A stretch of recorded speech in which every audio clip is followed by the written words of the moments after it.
Bueno, puntualmente Miguel nos consulta. Cuando tengo instrumentos recién ingresados al sistema y solo cuento con una calibración inicial, ¿cómo determino el periodo inicial de calibración y cómo lo sustento? Ok, ¿se me escucha? Un Sí, segundito. perfecto. Ok. Pues es que a veces apago y no me doy cuenta. Se está viendo mi pantalla también. Sí, todo bien. Bien, Miguel, creo que era el nombre, ¿no? Bien, Miguel, no queda otro remedio más que lo que me estás preguntando es lo que acabamos más o menos de conversar, sin embargo, no importa, se repite. Tengo un instrumento nuevo sin histórico, es justamente tu caso, ¿no? Al tener ese instrumento nuevo sin histórico, permítame quitar estas cosas porque no le dije. Al tener un instrumento nuevo sin histórico, yo debo escribir, siento que cuando escribo, pues es como mover las manos. Al tener, les pido disculpas, método para establecer periodo de calibración, si mi instrumento es nuevo, sin histórico, yo debo todo sustentarlo en un análisis de riesgo. ¿Cómo se hace ese análisis de riesgo? Bueno, primero defino dónde va a estar mi instrumento, cómo va a ser usado mi instrumento, esto, que según el uso de mi instrumento, lo voy a usar de esta forma y qué dice el manual del fabricante, lo voy a usar eh, eh, va a ser usado en campo o va a ser usado solo en el laboratorio, va a estar todo el tiempo bajo control del laboratorio o va a salir, si bien es cierto está bajo control del personal del laboratorio, pero al salir de las condiciones controladas del laboratorio, definitivamente esto pudiera estar sometido a ciertos riesgos, ¿no? Entonces, ciertos daños por lo que sea. En función de eso, yo me voy a usar ciertos factores de apoyo, ¿verdad? Yo hago ese análisis de riesgo, pero basado en factores de apoyo. ¿Qué me recomienda el fabricante? ¿Qué tipo de equipo es? Definitivamente una balanza que yo esté trasladando constantemente, pues definitivamente no es lo más recomendable. Puede ser que el proceso me lo exija, pero no es lo más recomendable. ¿Qué deriva espero yo? Bueno, yo hago mi emisión de la incertidumbre, y demás de mi proceso, o si es, por ejemplo, estoy ejecutando ese ensayo para evaluar calidad del agua, por decir algo, calidad del agua potable, lo estoy haciendo en campo, pues yo debo definir unas incertidumbres objetivos y ese instrumento, pues las mediciones que ejecuta, pues deben estar dentro de esa incertidumbre objetivo y en función de eso, pues yo defino qué tan crítico estoy allí y puedo determinar una deriva esperada, lo cual no establece la frecuencia, pero yo sí puedo decir, bueno, como lo estoy usando bajo un riesgo muy alto, yo voy a establecer, aun cuando el fabricante me recomienda una calibración anual, yo voy a hacerla cada 6 meses.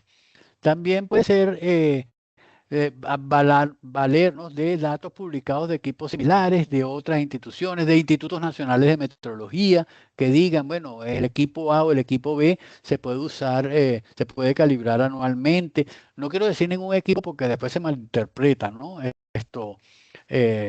O se piensa que ese equipo se puede hacer anualmente, ¿no? Eso depende en ese primer paso y si estás en ello.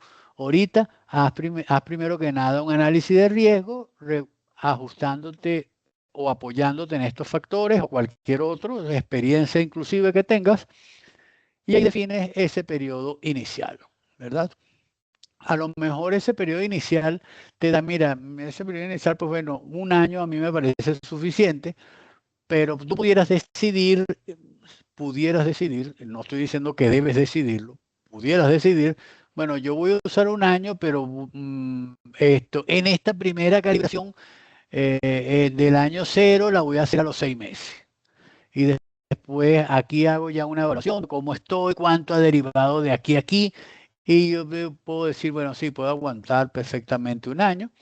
Esto, y en función de eso, establecer periodos o frecuencias anuales.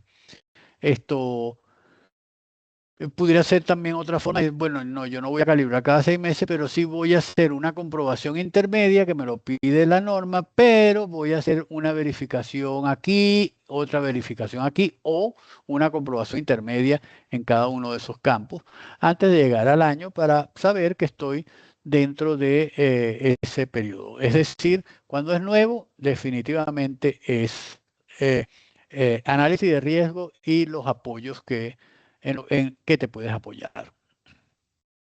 Ahora, cuando no es nuevo, este es el término escalera que habíamos visto ya. Oye, sí, es una maravilla. Si mi equipo se comportara así, pues yo pudiera irlo evaluando constantemente y sería una maravilla, pero eso no siempre ocurre. Eso ocurre, bueno, en equipos muy, muy, muy particulares. Y en ese caso debemos entrar en gráficos de control.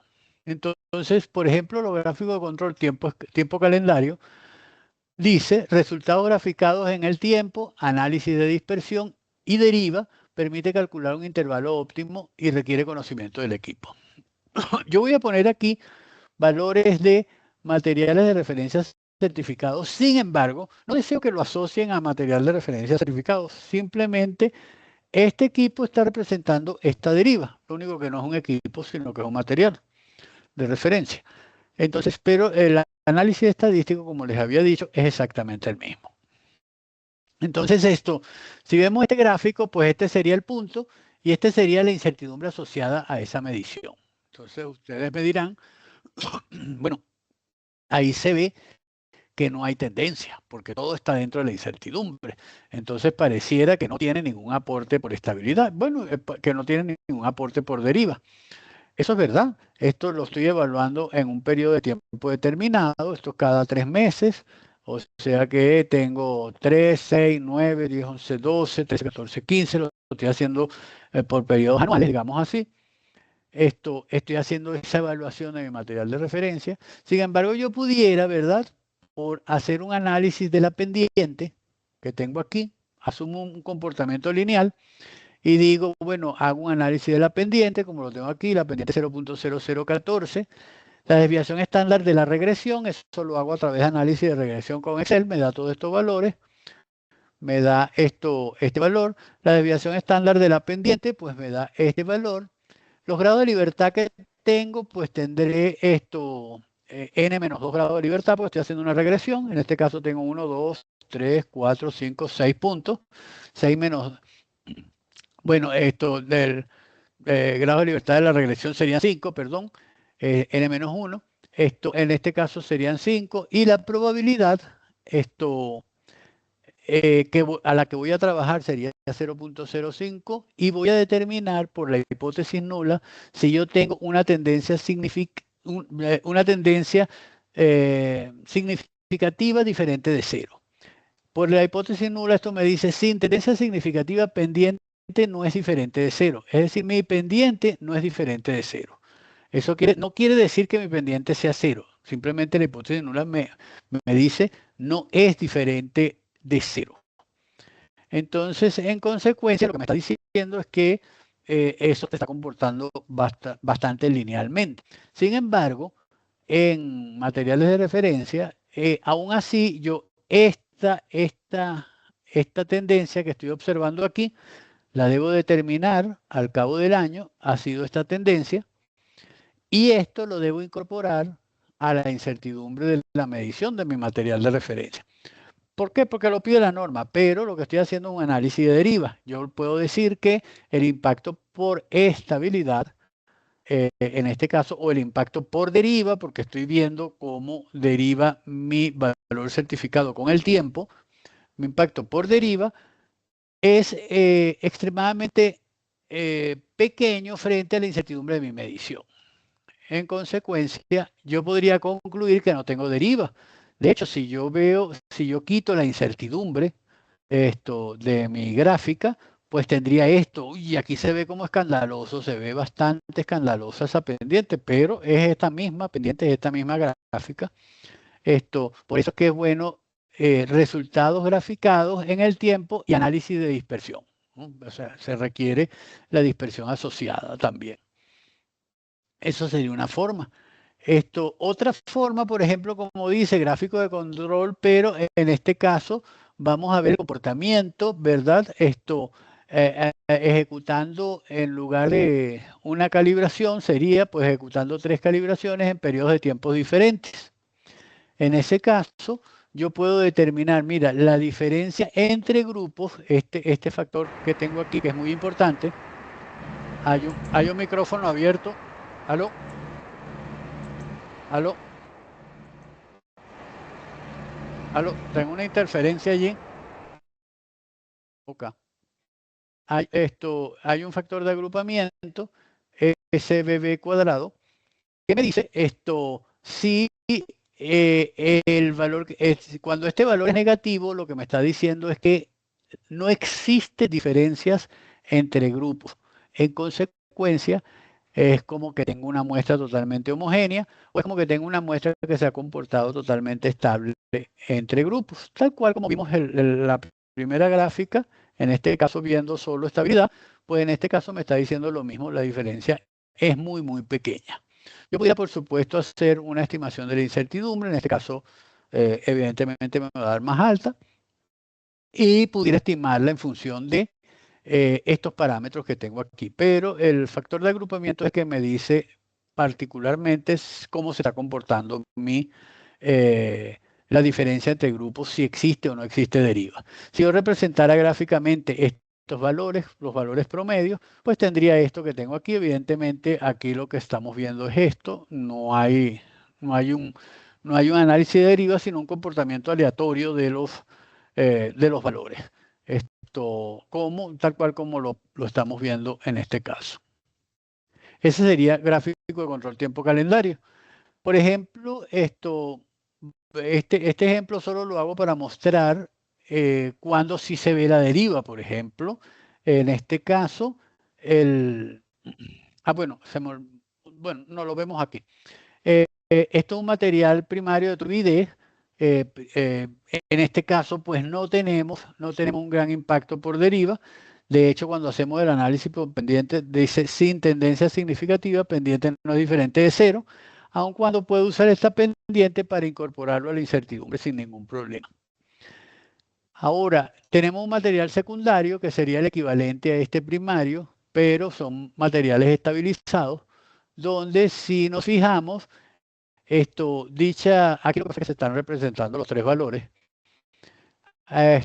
Si nos fijamos, vemos que tiene este periodo de estabilidad y a partir de este punto comienza ya, digamos, el incremento de la deriva. Entonces, este producto, pues tiene una estabilidad, no llega a un año, este producto tiene una estabilidad aproximada de 4 meses. Aunque de aquí a aquí hay 6 o 7 meses, esto se le resta esa cantidad de meses para asegurar que la deriva, pues asegurar que la deriva no se coma el valor especificado. Sin embargo, también se pudiera hacer, bueno, si el cliente así lo desea, yo te puedo vender este producto, pero hasta este punto va a tener una incertidumbre asociada de 2, por decir algún valor, y a partir de aquí va a tener una incertidumbre asociada de 4. Entonces, eso se pudiera hacer, pero él debe saber qué es lo que está pasando. En este caso, pues este es un nivel 5 del material, como si fuera un instrumento, y como si fuera otro instrumento, pues bueno, tiene un nivel, un nivel 400, vemos que es mucho más estable en todo este rango de evaluación. Esto dio estabilidad. Esto sería un año de estabilidad. Sin embargo, ese producto le damos 8 meses de estabilidad para no correr riesgo asociado. Entonces, esos serían estudios de deriva. Lo que hacemos siempre en calibración, mayoritariamente en calibración, ¿verdad? Perdón, porque está allí mal calibración de calibraciones sucesivas, que lo hacemos muchísimo. En el caso de calibración, bueno, sí, efectivamente, como dijo el amigo Miguel, se requiere un histórico. La calibración debe ser N más 3. Por ejemplo, perdón, debe haber al menos 3 calibraciones. Muchos dicen que 2, pero desde el punto de vista debería haber 3 calibraciones, que es un error N igual a 3. Supongamos que el equipo tiene una corrección de 10 unidades del mensurando. Eso puede ser presión, temperatura, cualquier cualquier valor, cualquier instrumento con el que estemos trabajando. Y tiene esta corrección tiene una incertidumbre de 5 unidades del mensurando. El error máximo permitido de mi instrumento es 60 unidades del mensurando. Entonces yo digo, bueno, esto quiere decir que 10 más 5 ocurrió en un periodo de un año. Vamos a suponer que eso ocurrió en un periodo de un año. ¿Cuándo alcanzo las 60 unidades del mensurando? Yo tengo dos formas de ejecutarla. Una forma es que yo digo, bueno, yo voy a usar la corrección más la incertidumbre y voy a dividir ese error máximo permitido al cual yo espero, al cual no debo alcanzar, no debo llegar, y lo divido entre esta deriva que ocurrió en un proceso de un año. Entonces, las unidades del mensurando se me van con las unidades del mensurando y me queda que el tiempo que yo puedo darle es 4 años. Ojo, eso es un valor realmente matemático, ¿verdad? Ahora, supongamos que me da, mira, puedo tener 20 años, 25 años, 30 años, ¿no? Lo que puede ser que está pasando es que cuando veas ese histórico de esos valores, lo que está ocurriendo es que definitivamente está pendiente, pues no es diferente de cero, ¿no? Y por eso te está dando esto 1000 años y cosas locas, ¿no? Bueno, si te da 4 años, tú pudieras decir, bueno, pero yo puedo extenderlo cada 4 años. Si yo lo estoy calibrando a un año, caramba, no sería lo prudente que uno extienda ese periodo de calibración a 4 años. Lo prudente quizás sería extenderlo a un año y medio y meter comprobaciones intermedias en el medio a fin de asegurar que nuestro producto, nuestro instrumento sigue manteniendo su trazabilidad. Por otra parte, si lo extiendo a 4 años, yo pudiera estar en el límite, porque este cálculo me dio 4 años, pero pudiera ser tres, o porque es un proceso donde también existe cierta aleatoriedad. Entonces, muy probablemente pudiera llegar a 4 años antes, ¿no? Cuando haga el otro proceso de deriva. Entonces, por eso es que mientras más valores yo tenga, pues puedo evaluar mejor mi conjunto. Yo puedo evaluar la pendiente, puedo evaluar un comportamiento lineal. Con solo dos valores yo tengo 2 puntos, entonces yo asumo un valor incremental con 2 puntos. Cuando tengo 3 puntos, pues igualmente tengo un sistema con muy pocos grados de libertad, ¿verdad? Los grados de libertad de los residuos, pues sería esto n-2. Entonces tendríamos muy pocos grados de libertad para hacer un análisis, pero cuando ya empiezo a tener más de 5 puntos, ya puedo hacer un análisis dependiente, por ejemplo. La forma 2, en este caso, es que yo pudiera, pues la especificación menos la incertidumbre. Bueno, yo tengo que llegar a 60, pues voy a restarle la incertidumbre, ¿verdad? Que es 5. No debo llegar a 55, yo estoy teniendo un error de 10 y esto me da 5.5 años. Entonces la gente a veces me pregunta cuál tomo, este o este. Bueno, nuevamente, señores, aquí es una evaluación de riesgo, o sea, definitivamente depende de los riesgos asociados. Cualquier otro le diría, bueno, tomemos este que es más estrecho, pero a mí no me gusta incluir los castigos ahí en metrología. Se hace una evaluación de riesgo y se pudiera decidir. Lo que sí no recomiendo es que solo usemos esta técnica. Si yo tengo 4 puntos o 5 puntos, pues ya yo puedo ver una pendiente. Y eso me da un comportamiento mucho mejor, mucho más global de lo que está ocurriendo. También existe bueno, hasta aquí serían los gráficos de control que he explicado como sentido estadístico. El análisis de residual, pues sería fácil hacerlo con ANOVA, ver si existe un comportamiento. No tengo ningún caso aquí evaluado, pero pudiéramos hacerlo si así lo consideran conveniente. Hacer un análisis de residuos y ver si existen comportamientos al respecto. Muy bien. Señor Entonces, José Luis, sí. disculpe que lo interrumpa. Tenemos dos preguntas más. La primera es de Ajá, Katia Quispe, que nos indica, ¿no? ¿Se debería ajá. realizar la deriva a un multiparámetro usado para medir pH y temperatura en campo? Y bueno, la segunda pregunta es, ¿qué estudio podemos hacer con un solo histórico de calibración cuando se ha cambiado de ente acreditador? Acá. Bueno, y dos preguntas, si se me olvida alguna, te pregunto Ya, nuevamente. perfecto. Ok. Esto, bien. Vamos con la primera.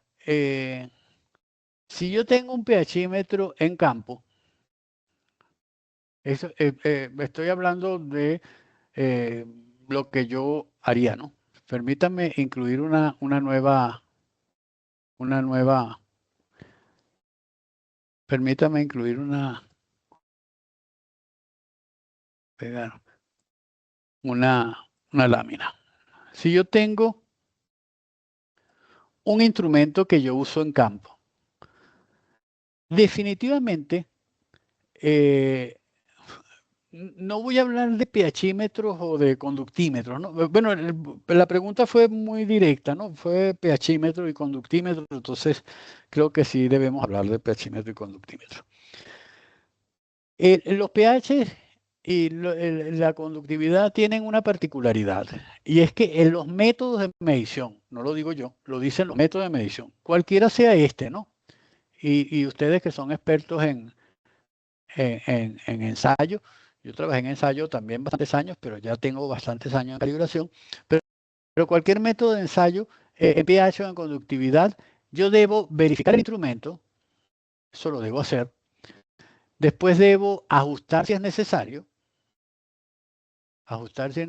y después debo eh, ejecutar mi medición, ¿verdad?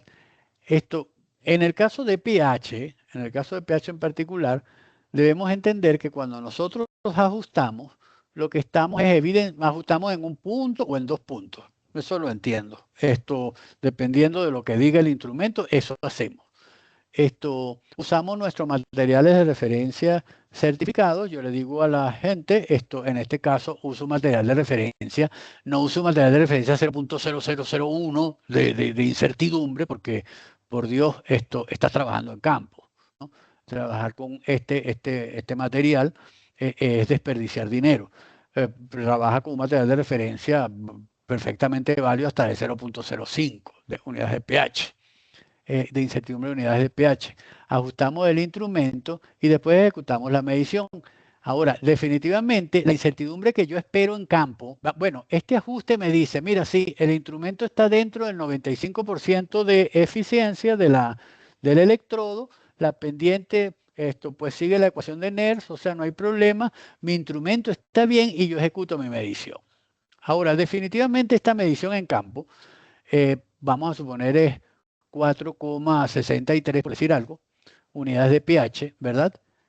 Si yo leo el estándar método y veo cuánto es la reproducibilidad que tiene el instrumento bajo condiciones no tan controladas, la incertidumbre aquí definitivamente es más alta. Y si lo vemos solo en términos de reproducibilidad, el estándar método establece que serían 0,13 valores de pH hechos entre 30 laboratorios. Lo digo porque lo recuerdo porque justo ayer estaba dando una capacitación en ello. Justo 0,13 la reproducibilidad, la incertidumbre va a estar por alrededor, si yo no he verificado el método, por supuesto, ni nada de eso, la incertidumbre pudiera estar por alrededor de 0,26, ¿verdad? Entonces, esto definitivamente, si yo calibro este instrumento, esto ya me está diciendo que lo puedo usar, es lo que quiero que se entienda, ¿no? O sea, yo estoy ajustando mi instrumento. ¿Qué análisis de deriva voy a hacer si mi instrumento se está comportando bien?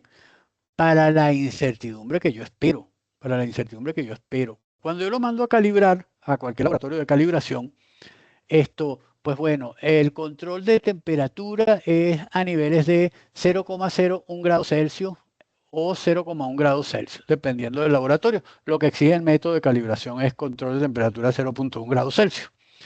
No debe variar de allí. Probablemente el laboratorio pues haga una calibración no solo en 3 puntos, sino que la haga en 6 puntos. No la hacen en 2, en 4, en 6, en 8, en fin, la hacen en 6 puntos y determina, por supuesto, una pendiente. Esa pendiente, pues supongamos que es 0,9987. Bueno, pues tiene una eficiencia casi del 100%.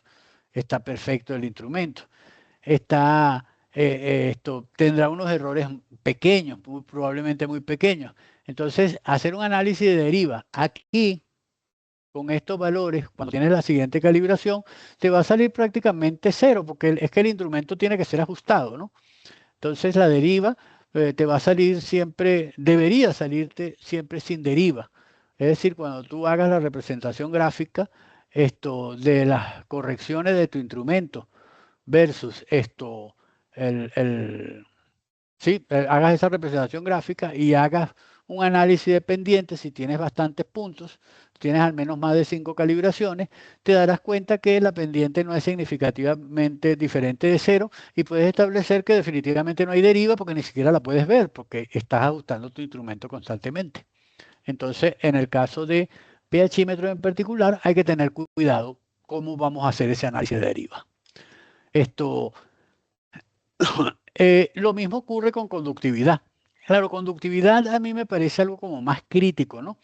Esto, dependiendo cómo yo haga mi medición. Si yo agarro y yo tengo una muestra, la muestra da, por decir un valor, 1200 microsiemens por centímetro, y yo ajusto mi constante de celda con 1400 o 1403 o 1408, en fin, con cualquiera de estos microsiemens por centímetro. Al yo hacer este ajuste de la celda con este valor 1400 y estoy midiendo 1200, al yo hacer este ajuste es como que yo esté midiendo algo así, ¿no? Es como que yo esté midiendo el valor que estoy buscando entre las lecturas que me da X, deben ser iguales al valor del estándar, que es 1400, entre las lecturas que me da el estándar. Entonces, en este caso, yo prácticamente estoy transfiriendo del material de referencia al estándar, ¿no?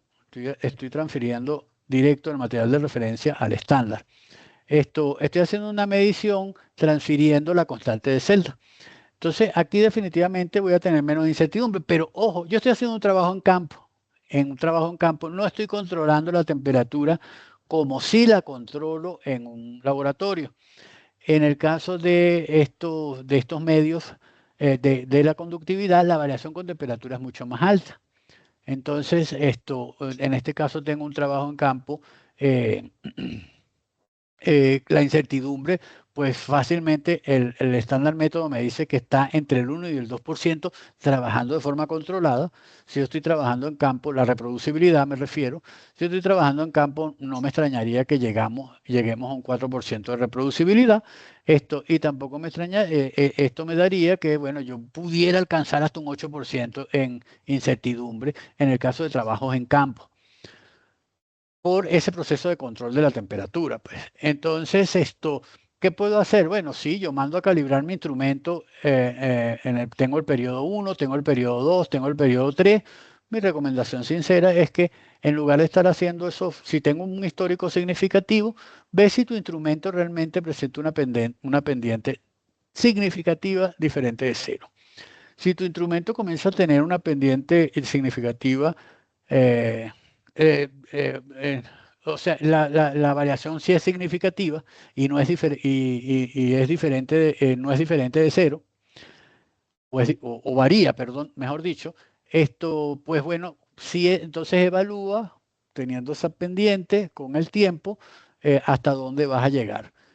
En el caso del pH no te digo esto porque si tú no tienes una eficiencia del 95% y tú no tienes sí, y el ajuste no te da, ¿qué es lo que debes hacer? Bueno, lo que ocurre casi siempre, que es es cambiar el electrodo. O sea, no queda otra, pues.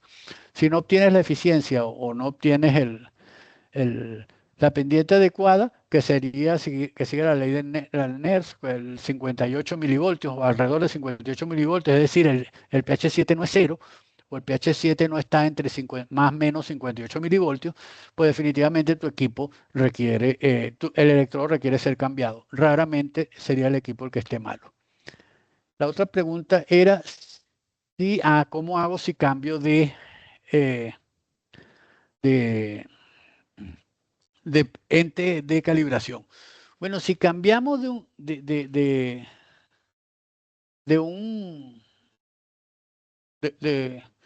Si cambiamos del proveedor que nos ejecuta la calibración, caramba, no debería pasar nada, de verdad. No debería ocurrir nada. Debería esto ser todo, seguir la misma tendencia. ¿Por qué? Porque se supone que si todos estamos acreditados, deberíamos dar resultados consistentes, pues. O sea, deberíamos dar resultados definitivamente consistentes. Entonces, no veo ese inconveniente, ¿no? No debería ocurrir. Pero si yo definitivamente yo tengo un proveedor y voy obteniendo estos valores, vamos a suponer, ¿no? Y de repente cambio de proveedor y empiezo a obtener estos valores, no, bueno, aquí lo que hay es definitivamente un salto, esto que debe inferir una, una evaluación, pues, una auditoría que puede estar pasando allí, porque definitivamente lo que hay es un salto.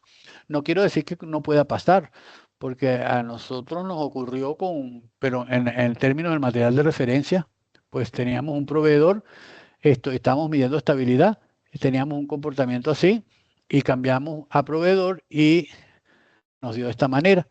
Entonces ahí empezamos a tener a pensar. Ahorita nosotros hacemos la certificación con doble material de referencia.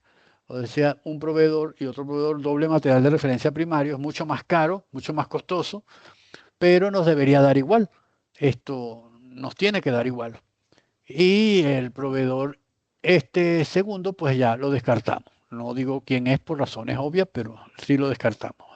Pero es un proveedor internacional, ¿no? Entonces porque no nos podemos comparar con proveedores nacionales porque no hay, pues, esto en la producción de material de referencia. No sé si eso responde la pregunta. Bien. Y vamos a ver también lo que sería tiempo en uso